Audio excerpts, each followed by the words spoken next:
right. Then we were again talking about the clinical interview, and we covered basically clinical interview होता क्या है, आप basically interview को कैसे conduct करते हो, interview over the period of time आप किस तरह से maintain करते हो. Then we talked about कि क्या particular styles हैं to work on during your interview or the clinical interview, especially with the therapist or being with the patient. फिर हमने बात की कि ऐसे कौन से पर्टिकुलर एटीट्यूड्स हैं जिन्हें आपको डेजलूट करना चाहिए during the interview. Then we talked about कि क्या पर्टिकुलर पर्सनल स्टाइल्स हैं being a therapist to work on during your clinical interview और during your clinical trial with the patient. ठीक है. अब वी वर टॉकिंग अबाउट कि कौन सी ऐसी पर्टिकुलर डिस्ट्रक्टिव टेंडेंसीज हो सकते हैं एक थेरेपिस्ट में जो कि एक थेरेपेटिक रिलेशनशिप को डिस्ट्रक्ट कर सकती हैं, डिस्टर्ब कर सकती हैं. ठीक है. We talked about the dominating attitudes, we talk about the authoritarian styles कि ये आप में नहीं होना चाहिए. क्यों? क्योंकि ये आपकी पर्सनल ग्रोथ को रोक देता है, स्टॉप कर देता है, आपकी पर्सनल डेवलपमेंट को इम्प्रूव नहीं होने देता. जो लेटर ऑन एक बीइंग अ पर्सन आपकी पर्सनल ट्रेट्स जो हैं उनको बहुत ज्यादा सबमिसिव कर देता है. ठीक है. You will become detached person. आप इमोशनल अटैचमेंट्स को एफिलिएट नहीं कर पाते. ठीक है. फिर नेक्स्ट आ जाता है पैसिविटी एंड द सबमिसिवनेस. ठीक है. अब जब आप एक्टिव होते हो तो क्या है, आप समझते भी हो, आप समझाते भी हो. व्हेन यू आर पैसिव तो आप चीजों को इंक्वायर नहीं करते. वहां क्या है, वहां आप प्रमोट करने लग जाते हो. Being a passive person. Passive person कौन होता है? पैसिव पर्सन वो होता है जो बेसिकली रिलेशनशिप्स को रिस्पेक्ट नहीं करता और बस जिसको कहते हैं अपनी धुन में लगा रहता है. वो क्या है, वो इनसिक्योरिटीज को ग्रूम करना शुरू कर देता है, अपने आसपास के लोगों को डिस्टर्ब करने लग जाता है. वहां क्या है, वहां आप होपलेसनेस को क्रिएट करने लग जाते. तो being a therapist is, it's actually not a healthy style. ठीक है. अब डिटैचमेंट कौन सी एक्टिव बेसिकली डिस्ट्रक्टिव टेंडेंसी है? इसमें क्या है, इसमें बेसिकली अगर आप डिटैच रहोगे, मुझे कोई गर्ज नहीं सामने वाले के साथ क्या हो रहा है, इससे क्या होगा, इससे आप एम्पथाइज नहीं कर पाओगे पेशेंट के साथ. वो आपके सामने धाड़े मार मार के रो रहा है. ठीक है. और आप बैठ रहे हो अपनी चेयर पे और आपको, नहीं जी मैं तो थेरेपिस्ट हूँ, मैं तो नहीं हिलूंगी. नहीं. B empathetic. सिंपथाइज करने को मैं नहीं कह रही, लेकिन आप उसे ये रियलाइज कराओ that you are understanding his or her situation. ठीक है. आप भी उसको एक्सपीरियंस कर सकते हो along his or her side, इसलिए आप उसके लिए वहां मौजूद हो. ठीक है. अगर आप ये नहीं करोगे, इट विल बी डिटैचमेंट. वहां क्या है, वहां आप उसको ये रियलाइज करा रहे हो जैसे बाकियों को फर्क नहीं पड़ता, वैसे मुझे भी फर्क नहीं पड़ता. ठीक.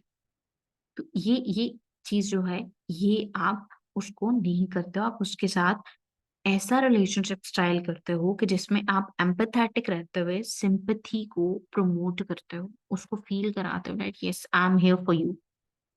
ठीक है. फिर बहुत सी जगह आपने देखा होगा मेडिकल प्रोफेशनल्स के बारे में that they get hostile with the patient. फलां डॉक्टर जो है ना बड़ी बदतमीजी करता है. एक दफा फाइल रिकॉर्ड ना करके लेके जाओ तो वो तो आगे से बड़ी बातें सुनाता है. मैंने नहीं जाना उसके पास. मेरे पास बहुत से ऐसे केसेस आते हैं जो आके कहते हैं कि मैडम वो जो फलां डॉक्टर साहब है ना, हमने उनके पास नहीं जाना. क्यों नहीं जाना? इस वजह से नहीं जाना. ठीक है. फिर you have to stay justified. आपने अपना रियलिटी चेक हमेशा मेंटेन रखना है. अगर आप नहीं करोगे, आप प्रेजुडिस को प्रमोट करोगे कि क्योंकि ये लोअर सोशियो इकोनॉमिक स्टेटस से हैं तो हाँ इसको तो कुछ ना कुछ गंदी बीमारी होगी, लाइफस्टाइल ही ऐसा है इन लोगों का, खाते पीते साफ नहीं है, ये नहीं करते वो नहीं करते, उसने कपड़े गंदे पहने हुए हैं. इट्स ओके उसने जैसे भी पहना. Being a therapist, you have to stay different from the society. ये सब कहने को, ये सब करने को सोसाइटी है, लोग हैं। बीइंग अ थेरेपिस्ट, आप वहां स्टैंड करते हो जहां बाकी लोग नहीं कर पाते। आप एक इंसान का हाथ पकड़कर उसे जिंदगी की तरफ वापस लेकर आते हो। और अगर ये टेंडेंसीज होंगी तो ये आपके लिए नुकसानदेह है। ठीक है। सो नेक्स्ट हमारे पास आ जाता है कि बीइंग अ थेरेपिस्ट, हमने बात कर ली इमोशनल स्टाइल्स आपके कैसे होने चाहिए, अटैचमेंट स्टाइल्स आपके कैसे होने चाहिए, आपको किस तरह से क्लिनिकल इंटरव्यू को लेके चलना है।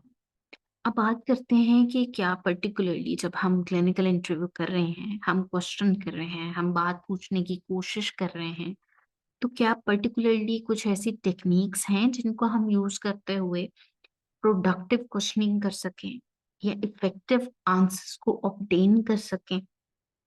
साइकोलॉजिकल कंसल्ट के या साइक केयर के दौरान आपके पास बहुत से ऐसे पेशेंट्स आते हैं जिनका प्रॉब्लम अंडरस्टैंड करना बहुत बात की बात होती है, पहले प्रॉब्लम को एक्सप्लोर करना जरूरी होता है। ठीक है। वहां क्या होता है, वहां पेशेंट को खुद डिस्टर्बिंगली फील हो रहा होता है कि मुझे नहीं पता मेरे साथ क्या क्या प्रॉब्लम है।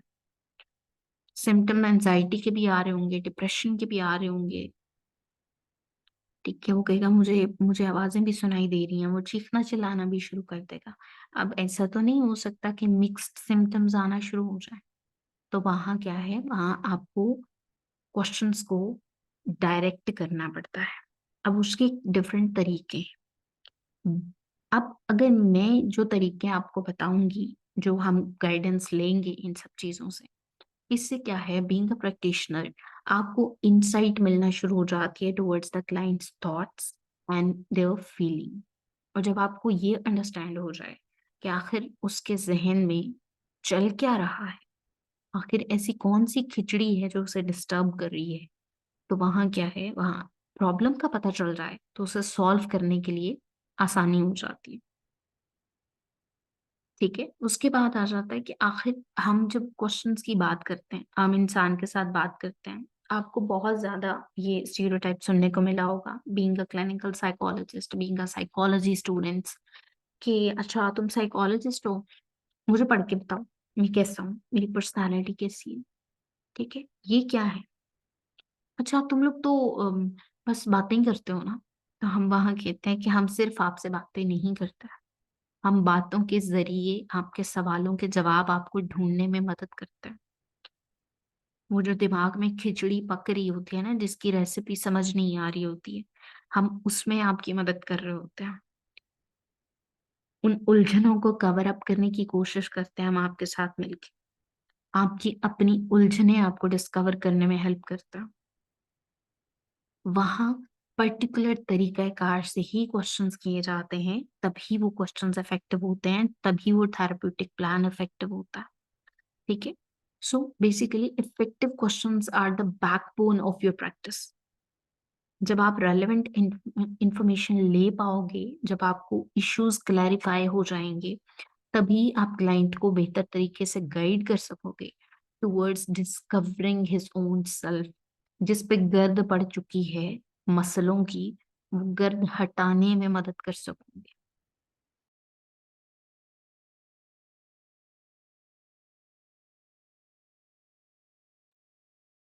यहाँ तक चीजें सबको क्लियर हो गई हैं।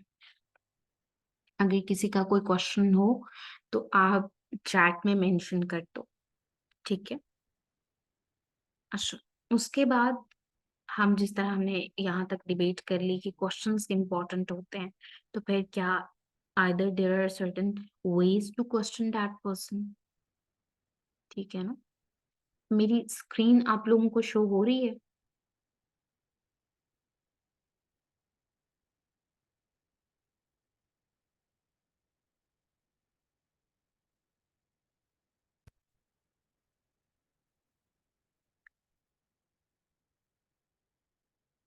ऑलराइट। ओके। सो जब आप क्लाइंट से क्वेश्चन करने लगोगे ना, अगर क्वेश्चंस वेल स्ट्रक्चर्ड नहीं होंगे, सुबह उठ के मुंह हाथ धो के आ गए और थेरेपी लेने बैठ गए और देने भी बैठ गए, तो वहां क्या होगा? वहां आप पेशेंट को मेस बनाकर उसके हाथ में पकड़ा दोगे, आप उसे ओरिएंट नहीं कर पाओगे। So your questions should be well structured. मैं ये नहीं कह रही कि क्लोज एंडेड रखो, मैं ये कह रही हूँ वेल स्ट्रक्चर्ड रखो। Over the period of time during your practice आपको अंदाजा होगा कि आपकी बात करने का तरीका, आपके questions, nature of the questions बहुत मैटर करता है। ठीक है, समटाइम्स जब हम एक बात को पूछते हैं, सामने आपके एक इंसान हंसते हुए, खिलखिलाते हुए बैठा हो और हंस रहा हो, हर छोटी छोटी बात पर कहका लगा रहा हो, कभी उसके कंधे पे हाथ रख के ना, तो बड़े आराम से पूछना, तुम ठीक हो? यू वुड फील वो बंदा बड़ी हैरत से आपकी तरफ देखेगा कि इसको कैसे लगा कि मैं ठीक नहीं हूं। तो फिर आप उसको कहते हैं, क्योंकि मुझे लगा कि शायद तुम कुछ छुपाने की कोशिश कर रहे हो। यहाँ क्या है? यहाँ आपने उस रिलेशनशिप को इम्प्रोवाइज कर लिया, आपने उसे बताया, आपने उसे रियलाइज कराया, I am actually here for you, I am listening to you, I am noticing you. मैं तुम्हारे नॉन वर्बल, तुम्हारे वर्बल हर चीज को अंडरस्टैंड करती हूँ, समझती हूँ, मैं तुम्हें जानती हूँ, and I am there for you. इससे क्या है?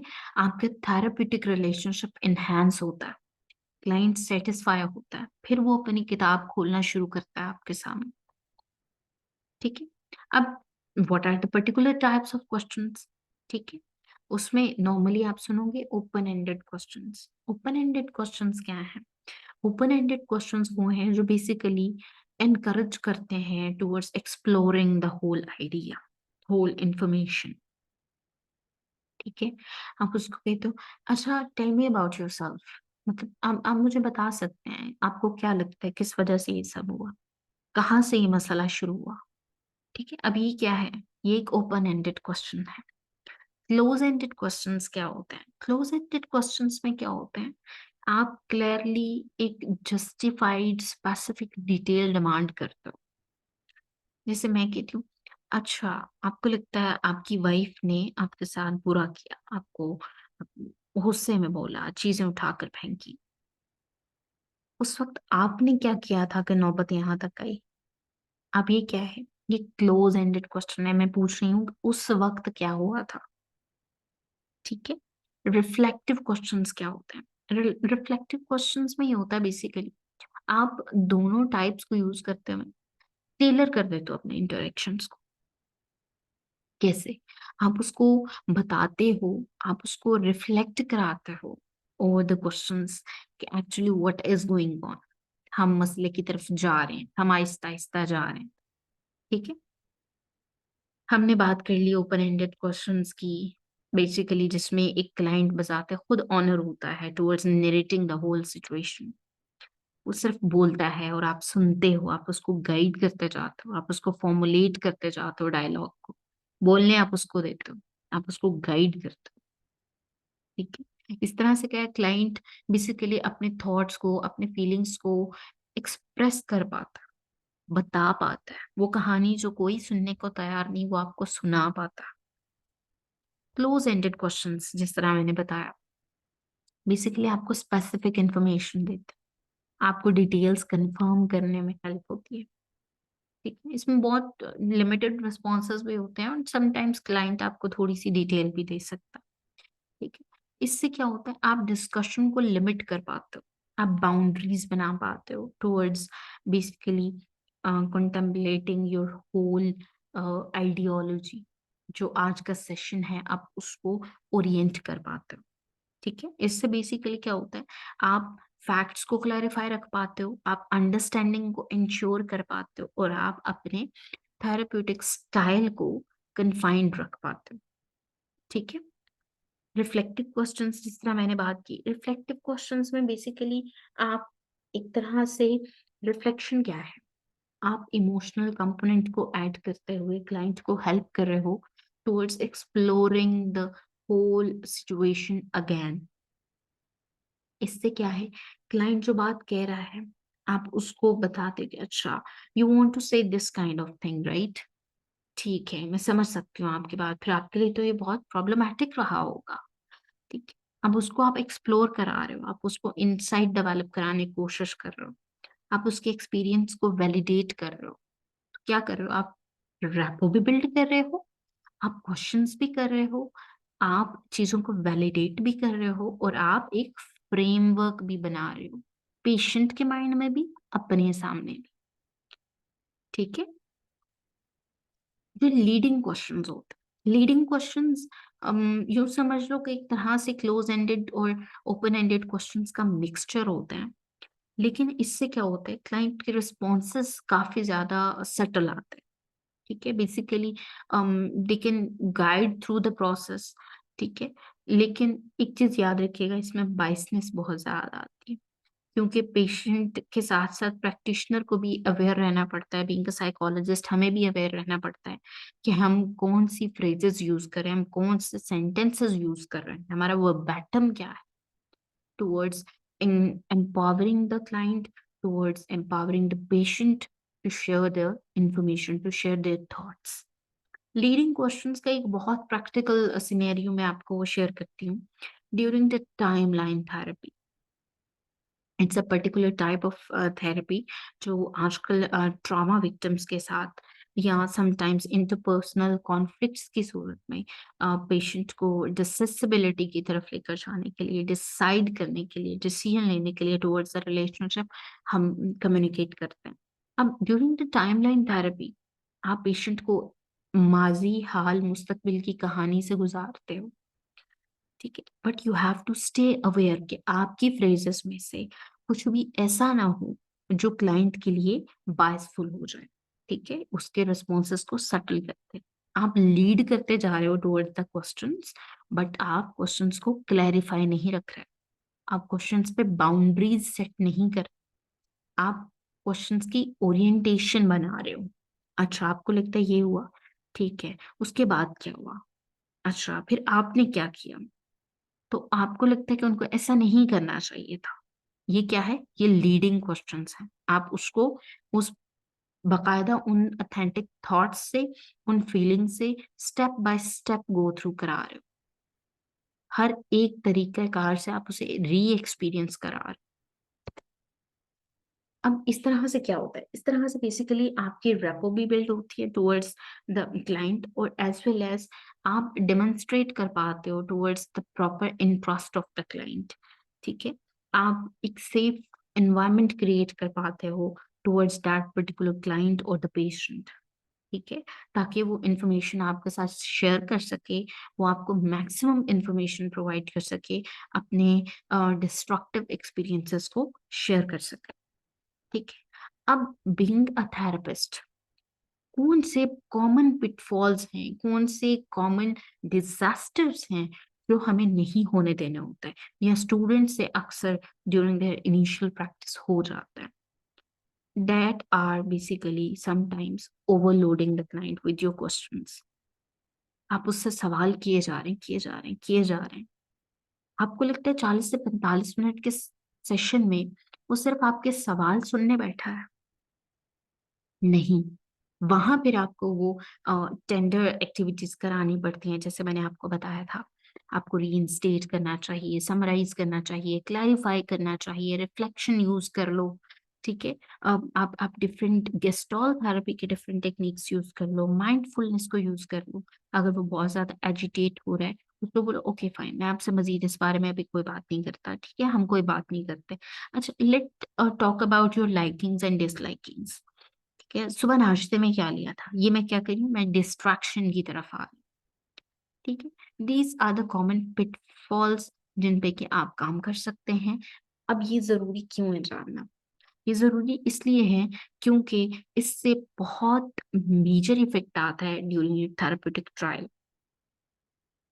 इससे क्या होता है, पेशेंट को देखो, अगर आपका घर का जो इलेक्ट्रिक मीटर है वो लोड ही 220 वोल्टेज का बर्दाश्त कर सकता है, उस पे 400 वोल्टेज का लोड डाल के देखो, मीटर बेचारे का क्या हश्र होगा, ये आप सब जानते हैं। तो वहां क्या है, वहां 220 वोल्टेज का ही लोड डालो उस पर, उतना ही डालो जितना वो सह सके, जिससे वो गो थ्रू हो सके, जिससे वो चैनल डिस्टर्ब ना हो, बिजली खराब ना हो, कनेक्शन डिस्कनेक्ट ना हो। ठीक है। अब मैं बहुत कॉमन एग्जाम्पल से इसलिए समझा रही हूँ क्योंकि ये वो कॉमन मिस्टेक्स हैं जिससे स्टूडेंट्स गो थ्रू होते हैं, जो प्रैक्टिकल लाइफ में बहुत ज्यादा सुनने को आता है। जब तक ये बेसिक्स क्लियर नहीं होंगे, आपको हिस्ट्री टेकिंग नहीं आ पाएगी। इंटरव्यू करना नहीं सीखोगे तो इंटरव्यू कंडक्ट कैसे करोगे, इंफॉर्मेशन अटेन कैसे करोगे। ठीक है।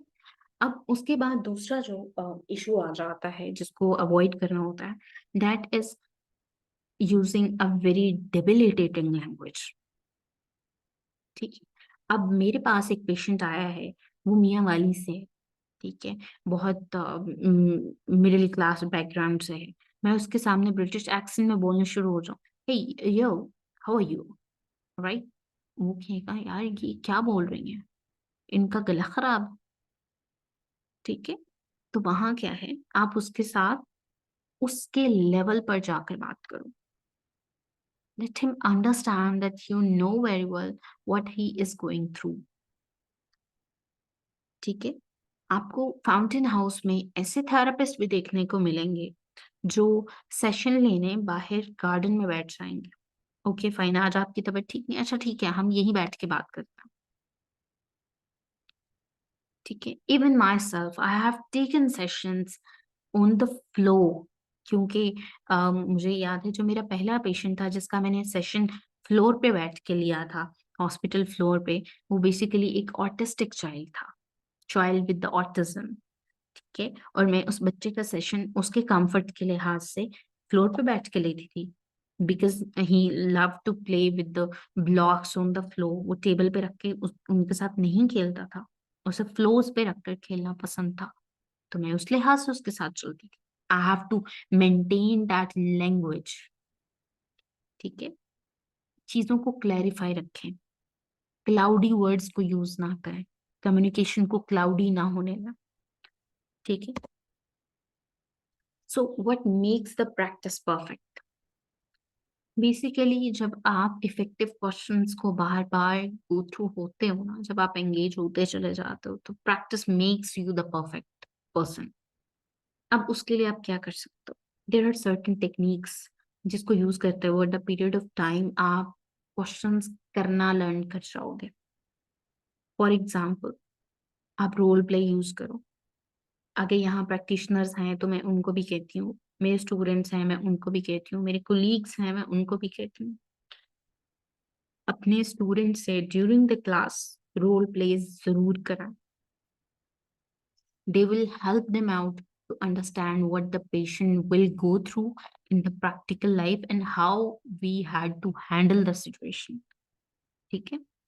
फिर टाइम टू टाइम अपने पीयर्स से, अपने कुलीग से, अपने क्लासमेट से फीडबैक लेते हैं to actually enhance your communication skills, your questioning skills। ठीक है। इससे क्या होगा, इससे ना सिर्फ ये होगा कि आप over the period of time चीजों को प्रोडक्टिवली लेके चल सकोगे, बल्कि आपको अंदाजा हो पाएगा कि आप कहाँ लैक कर रहे हो और आपको किस चीज में मजीद काम करना चाहिए। ठीक है। So we had discuss this as well. Okay.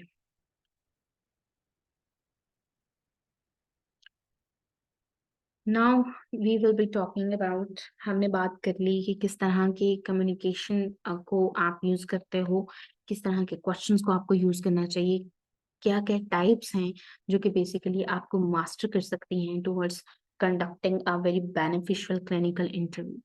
ठीक है। हमने अब समराइज कर लेते हैं कि हमने जो पढ़ा उसमें हमने बेसिकली लर्न क्या किया। हमने लर्न किया कि बेसिकली जो क्लिनिकल इंटरव्यू है ये है क्या, इसको कंडक्ट कैसे किया जाता है, क्या क्या पर्टिकुलर स्किल्स हैं जो एक थेरेपिस्ट में होनी चाहिए टू कंडक्ट अ इंटरव्यू, क्या क्या पर्टिकुलर टेंडेंसीज हैं जो बीइंग अ थेरेपिस्ट एक थेरेपेटिक रिलेशनशिप को डिस्टर्ब कर सकती हैं टुवर्ड्स द पेशेंट। आपका क्या थेरेपेटिक स्टाइल होना चाहिए फॉर द कम्युनिकेशन। ठीक है। ये सारी डिबेट करने के बाद हमने ये भी अंडरस्टैंड किया कि बीइंग अ क्लिनिकल साइकोलॉजिस्ट और इंटरपर्सनल थेरेपिस्ट और काउंसलर, आप जिस भी साइट पे मौजूद हो, आपको अगर क्वेश्चन करना है to learn about the patient, to learn about its और हिज प्रॉब्लम, तो आपको किस तरह के क्वेश्चंस करने चाहिए। ठीक है। Now we will be talking about basically कि हमने जो टेक्निक्स यूज किए हैं, ठीक है, हमने उनसे जो लर्न किया है, क्या उसके अलावा भी कोई और कम्युनिकेशन रिलेटिविटी है जो बेसिकली इन्वॉल्व होती है during the therapeutic process to attain certain kind of information, जिसमें नॉर्मली आप रिपोर्ट राइटिंग्स में पढ़े होते हो, आप हॉस्पिटल रिकॉर्ड फाइल में पढ़े होते हो, बिहेवियरल ऑब्जर्वेशन, ठीक है, नॉन वर्बल ऑब्जर्वेशन, वो क्या है? Basically, that is your non-verbal communication is basically about, you can say, the communication without using any words, without using any sound is non-verbal communication. ठीक है। जिस तरह हमने स्टार्ट में बात की, बीइंग अ थेरेपिस्ट, जब आपका पेशेंट आपके रूम, आपके ऑफिस में एंटर कर गया, आपकी रैपिड डेवलप होना, आपका थेरेपेटिक रिलेशनशिप डेवलप होना शुरू हो गया। वहां वहां आपका आई कांटेक्ट भी मैटर करता है, वहां आपकी फेशियल एक्सप्रेशंस भी मैटर करते हैं, वहां आपकी बॉडी लैंग्वेज भी मैटर करती है, वहां आपकी टोन भी मैटर करती है। अब मेरे पास एक पेशेंट आता है, ठीक है, for example he is 25 years old, patient मेरे पास आता है Wala, with the depression, wala. ठीक है, major depressive Cockroach episode. aves na yung sorry बेटे, क्या बात है?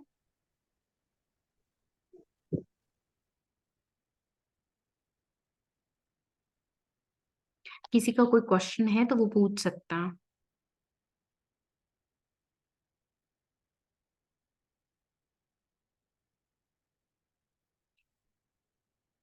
All right.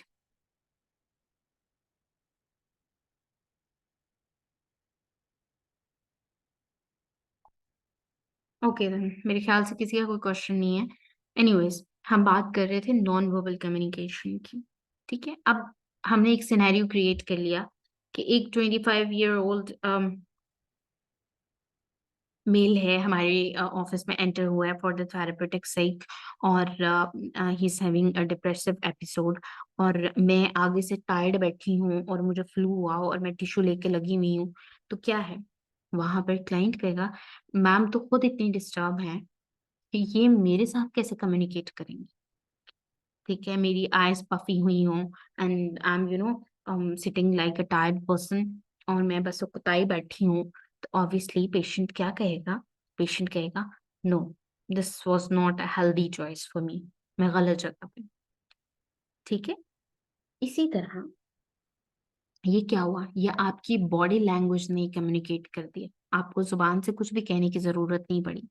इसी तरह आपके फेशियल एक्सप्रेशंस हैं, ठीक है। अब पेशेंट मुझसे एक चीज शेयर कर रहा है, for example, I recently have been dealing with the patients with some kind of special disorders. तो अब वो ऐसे पेशेंट्स भी हैं जिनको कुछ ऐसी कंटेजियस डिजीजेस भी हैं जो कि नॉर्मली हमारी सोसाइटी में अच्छी नहीं समझी जाती, उसका एक प्रेजुडिस बनाया हुआ है हम लोगों ने।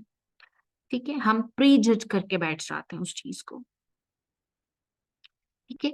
अब मैं वहां पर अगर बड़े एग्जॉस्टिंग एक्सपीरियंस और एक्सप्रेशंस लेके बैठूं, अच्छा इसको ये, ओके, फिर तो ये फॉल्टी पर्सन है।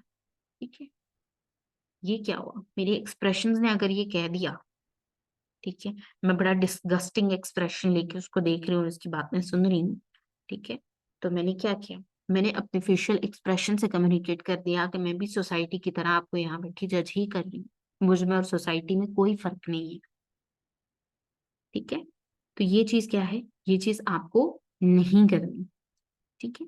इसी तरह आपकी टोन ऑफ वॉइस है, मैं कह दूं एक पीटी टीचर की तरह कि तुमने ये काम क्यों नहीं किया, ठीक है, मेरी टोन अगर असर्टिव होने की बजाय, टेंडर होने की बजाय, अगर थ्रेटनिंग हो गई, तो क्या होगा? मेरा एम्पैथेटिक रिलेशनशिप डिस्टर्ब हो जाएगा. So you have to be very well aware of your body language. You have to be very well aware about your facial expressions, your tone of voice, as well as in this cultural setting. मैं एक और चीज add करती हूँ for my students, that you have to be very well aware of your dressing sense. ठीक है. Bright colors, parrot color, reddish red color, ठीक है. Rose red color, ठीक है. ऑलमंड ऑरेंज कलर, ये वो कलर्स हैं जो आंखों को चुभते हैं. ये पहनकर आप थेरेपेटिक सेटिंग में जाने से अवॉइड करें, क्योंकि ये कलर्स जो हैं थोड़े से, अगर आप में से कुछ स्टूडेंट्स कभी फुर्सत मिले तो अपने फ्री टाइम में कलर साइकोलॉजी को जरूर रीड करना. It will be very beneficial for you, क्योंकि ये कलर्स आपकी पर्सनालिटी को भी शो करते हैं और सामने वाले को भी इम्पैक्ट करते हैं. इमोशनल अटैचमेंट्स को बहुत बॉदर करते हैं डिफरेंट कलर्स. ठीक है. जिस तरह ब्लैक पावर को शो करता है, अथॉरिटी को शो करता है, इसी तरह different colours different impacts create करते हैं. ठीक है. तो आप ये ब्लशी कलर्स पहनकर, ओवरटोन कलर पहनकर कभी भी साइकोटिक वार्ड में ना जाएं. ठीक है. सो हमने जो चीजें डिस्कस की हैं, फिर उसमें मोस्टली स्टूडेंट्स आके कहते हैं that how we can handle the different difficult conversations. क्योंकि ऐसा हो सकता है ड्यूरिंग द डिफिकल्ट ट्रायल आपके पास ऐसे केसेस आ सकते हैं जहां पर आपको थोड़ी सेंसिटिव इंफॉर्मेशन मिल जाए और आपको उसको कैसे डील करना है, या ड्यूरिंग द इनिशियल प्रैक्टिस आपको एक इंटरव्यू को स्ट्रक्चर करना नहीं आया, आपसे नहीं हो पाया ठीक से, तो अब उस सिनेरियो में क्या करना चाहिए. तो वहां you have to be very sensitive. First, आपकी तरफ से कुछ भी ऐसा डेबिलिटेटिंग डिस्क्रिप्शन नहीं जाना चाहिए. दूसरी बात ये, be patient, don't panic, try to realise your whole conversation, take a deep breath. आप उन्हें कहें ओके, लेट्स जस्ट समराइज, हमने जो अभी तक बात की है उससे हमने क्या क्या पॉइंट्स निकाले. मैं अपनी अंडरस्टैंडिंग के लिए इस चीज को एनालाइज करना चाहती हूँ ताकि हम एक बेहतर तरीके से प्रोसेस को लेकर चल सके. अब यहाँ क्या कर रहे हैं आप चीजों को रीओरिएंट कर रहे हो. ठीक है. पेशेंटली चीजों को रीओरिएंट करने की कोशिश करो. ठीक है. अब वहां आप रिफ्लेक्टिव लिसनिंग यूज कर रहे हो. ठीक है. आप क्लाइंट को उसकी फीलिंग्स इंश्योर कराते कराते, how you have heard and you want to confirm it, आप ट्रस्ट को भी फॉस्टर कर रहे हो, आप रिफ्लेक्ट भी कर रहे हो, आप रेपो पे भी काम कर रहे हो, और साथ में आप डिफिकल्ट सिचुएशंस को टैकल करने के लिए आप कन्वर्सेशन को रीओरिएंट कर रहे हो. ठीक है. आप इस तरह से ऐसी चीजों को डील कर सकते हो. सो एक चीज याद रखें, ड्यूरिंग द क्लिनिकल इंटरव्यू, मैंने आज पूरा एक लेक्चर सिर्फ क्लिनिकल इंटरव्यू समझाने पे लगाया, because this is a crucial part two understand कि बेसिकली क्लिनिकल इंटरव्यू होता क्या है, आप हिस्ट्री टेकिंग में क्या क्या चीजें इन्वॉल्व होती हैं टू अंडरस्टैंड दिस सिचुएशन. आपको ये चीज पता हो कि ड्यूरिंग द प्रैक्टिस क्या क्या चीजें रिक्वायर्ड होती हैं from your side, from your end, to understand and to maintain the rapport building very effectively. आज हमने क्लिनिकल इंटरव्यू को समझा, हमने रैपो बिल्डिंग को समझा, हमने इफेक्टिव क्वेश्चनिंग्स को समझा, हमने नॉन वर्बल कम्युनिकेशन का क्रूशियल रोल समझा.